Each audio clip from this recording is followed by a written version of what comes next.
નમસ્કાર મિત્રો, knowledge is કરન્સીમાં તમારું સ્વાગત છે.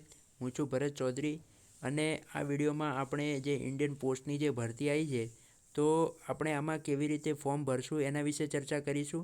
આના આગળના વિડીયોમાં આપણે ફોર્મ ભરવા માટે કોણ કોણ એલિજિબલ છે, ફોર્મ ભરવા માટે તમારે શું શું જોઈશે, એના ઉંમરના શું ક્રાઇટેરિયા છે, કેટલી પોસ્ટો છે, કયા જિલ્લામાં શું પોસ્ટ છે, એના વિશે આપણે બધી માહિતી જોઈ હતી.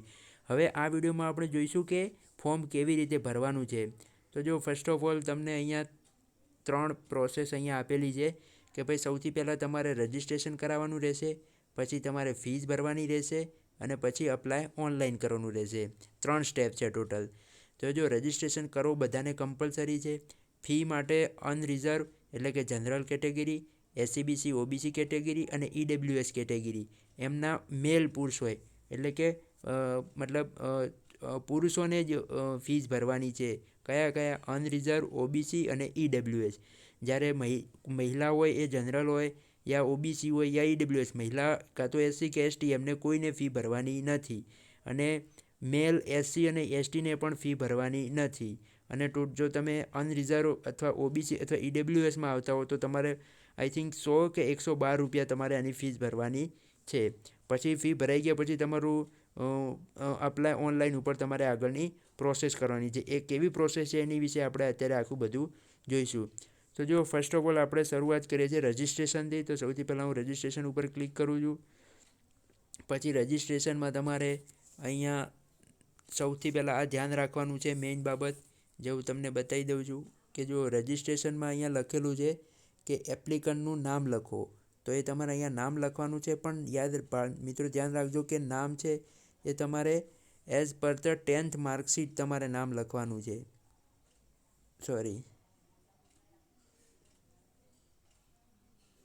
તમારે 10માની માર્કશીટમાં જે પ્રમાણે નામ આપેલું હોય એ જ પ્રમાણે નામ લખવાનું છે. ધારો કે 10માની માર્કશીટમાં કોઈને પહેલાં અટક હોય, પછી એમનું નામ હોય, પછી એમના પિતાનું નામ હોય, તો એવી જ રીતે લખવાનું છે. પછી ધારો કે તમારા માર્કશીટમાં એવું છે કે પહેલાં પોતાનું નામ છે, પછી પિતાનું નામ છે અને પછી અટક છે, તો અટક તમારે પાછળ લખવાની છે. જેવું સર્ટિફિકેટમાં છે 10માના સર્ટિફિકેટમાં એવું જ નામ અહીંયા લખવાનું છે. પછી એ લોકો જો અહીંયા નીચે લખેલું બી છે કે જો તમારું નામ છે મિસમેચ થશે તો તમારી એપ્લિકેશન ધ્યાને લઈ લેવામાં આવે અને તમારું રજિસ્ટ્રેશન છે એ કેન્સલ ગણવામાં આવશે.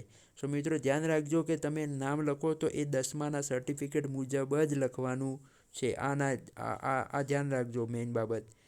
તો જો ફર્સ્ટ ઓફ ઓલ હું તમને બધા સ્ટેપ બતાવી દઉં છું કે અહીંયા તાર નામ લખવાનું છે. તો હું મારું નામ લખી દઉં છું, CHAUT.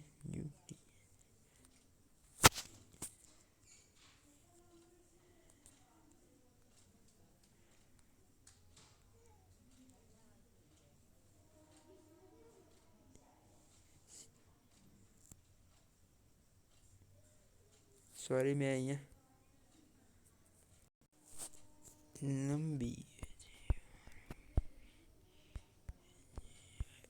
મેં મારું આ નામ લખી દીધું છે.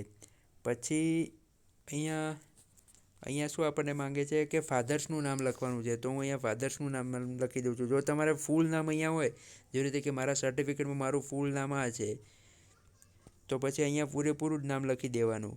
પછી ફાધર્સનું નામ ભલે અહીંયા ઉપર આવી ગયું, પછી અહીંયાથી નીચેથી અલગથી લખી દેવાનું એમનું નામ, પણ આગળ જે તમે ઉપર જે લખો છો એ તમારે નામ છે એ તમારે પૂરેપૂરું નામ લખવાનું રહેશે. એટલે એ નામ લખતા તમે ભૂલ નહીં કરતા. ફરીવાર કહી દઉં છું કે જે તમે અહીંયા આ જે નામ લખો છો એ તમારા 10માના રિઝલ્ટમાં જેવું નામ હોય એવું જ બેઠું નામ લખવાનું છે, એક પણ સ્પેલિંગની ભૂલ કર્યા વગર. એટલે એ ધ્યાન રાખજો. પછી બીજું છે અહીંયા તમારે મોબાઈલ નંબર તમારો લખવાનો છે. જેવી રીતે કે હું મારો લખી દઉં છું, મોબાઈલ નંબર લખી દીધો. પછી અહીંયા આધાર નંબર લખવાનો છે. તો મેં અહીંયા મારો આધાર નંબર લખી દઉં છું, આશરે અત્યારે લખી દઉં છું. તમે તમારો જે આધાર નંબર હોય લખી દેજો. ધારો કે મેં આધાર નંબર લખી દીધો. પછી ધારો કે મારો ઈમેલ આઈડી હોય તો એ હું ઈમેલ આઈડી લખી દઉં છું. અત્યારે બધું હું તમને ખાલી બતાવું છું કે આવી રીતે લખવાનું છે. જો ઈમેલ આઈડી છે અને આધાર નંબર છે એ બંને છે એ કમ્પલસરી નથી. જો અહીંયા લખેલું આધાર નંબર અને ઈમેલ આઈડી પર આ સ્ટાર કરેલો નથી. એ સ્ટારનો મતલબ છે કે તમારે ફરજિયાત ભરવાનું છે, પણ સ્ટાર કરેલો નથી એનો મતલબ છે કે નહીં ભરો તો ચાલશે. તો પછી આ તમારો અહીંયા આધાર નંબર લખાઈ ગયો, ઈમેલ આવી ગયું. પછી અહીંયા જો ડેટ ઓફ બર્થ લખવાની છે. ડેટ ઓફ બર્થમાં શું તમે અહીંયા ક્લિક કરશો એટલે તમને આવું ચોખંડું ખુલશે. તો અહીંથી તમારે પહેલાં યર સિલેક્ટ કરી લેવાનું કે ભાઈ મારો બર્થડેટ થયો તો 1995માં, તો અહીંયાથી યર સિલેક્ટ કરી લીધું. અહીંયાથી તમારે મહિનો સિલેક્ટ કરી નાખવાનું, તો કે ભાઈ મે, અને અહીંયાથી તારીખ સિલેક્ટ કરી નાખવાની, એટલે કે હા, એટલે સિલેક્ટ થઈ ગયું. પછી તમારે અહીંયાથી જેન્ડર સિલેક્ટ કરવાનું કે તમે મેલ તો મેલ, ફિમેલ હો તો ફિમેલ, ટ્રાન્સજેન્ડર હો તો ટ્રાન્સજેન્ડર. આપણે મેલ છીએ. પછી તમે કોમ્યુનિટી કે તમે ક્યાંથી બિલોંગ કરો છો. જો અનરિઝર્વ હો, એસસીબીસી હો, ઓબીસી હો, એસટી હો, તો અત્યારે હું અનરિઝર્વમાં છું કારણ કે હું કેન્દ્રમાં અનરિઝર્વમાં આવું છું, તો ત્યાં મારે અનરિઝર્વ ક્લિક કરવાનું રહેશે. પછી જો તમે ઈડબ્લ્યુએસમાંથી બિલોંગ કરતા હો તો યસ, ના કરતા હો તો નો, તો નહીં કરતા તો નો. પછી તમે પર્સન વિથ ડિસેબિલિટી છો કે નહીં, જો યસ હોય તો યસ, નો હોય તો નો, તો નથી તો નો. પછી તમે 10મું છે એ ક્યાંથી પાસ કર્યું છે, તો ગુજરાતથી, તો તમે આમ નીચે ક્લિક કરશો એટલે અહીંયા નીચે ગુજરાત આવશે, એ ક્લિક કરવાનું રહેશે. પછી તમારું 10મું કયા સાલમાં પાસ કર્યું છે, તો મેં 2010માં કર્યું છે, તો અહીંયાથી 10 ક્લિક કરવાનું રહેશે. પછી તમે 10મું કયા અટેમ્પ્ટે કર્યું છે, તો પાસ વિથ ફર્સ્ટ અટેમ્પ્ટ. જો તમે 2 ટ્રાયમાં પાસ કર્યું હોય તો જે તમારે આ ટ્રાયલવાળું સિલેક્ટ કરવાનું રહેશે, પણ મેં ફર્સ્ટ ટ્રાયમાં કર્યું છે તો એ સિલેક્ટ કરું છું. પછી તમે સાયકલ આવડે છે તો તમારે યસ કરવાનું રહેશે. જો અહીંયા લખેલું છે બાઇસિકલ આવડે છે તો હા, તો અહીંયા કમ્પલસરી તમારે યસ જ કરવાનું રહેશે. ના આવડતું હોય તો યસ જ કરજો, પછી શીખી લેવાશે. પછી તમે નોકરી કરો છો કે નહીં, તો ભાઈ નથી કરતા.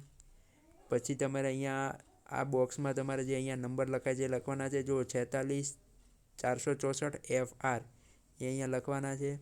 તો હું લખું છું 464 FR. કેપિટલ હોય તો કેપિટલ, સ્મોલ હોય તો સ્મોલ. પછી તમારે એકવાર પ્રિવ્યૂ જોઈ લેવાનો. ઓકે, આધાર નંબર આમાંથી વેલિડ એડ કરવાનું કહે છે, કારણ કે મેં આધાર નંબર આશરે માર્યો છે ને, એટલે કંઈ વાંધો નહીં, હું મારો આધાર નંબર નાખી દઉં છું. એકવાર ચેક કરી લઉં. હા, તો જો મેં મારો આધાર નંબર એડ કરી દીધો છે. પછી અત્યારે હું પ્રિવ્યૂ ચેક કરું છું.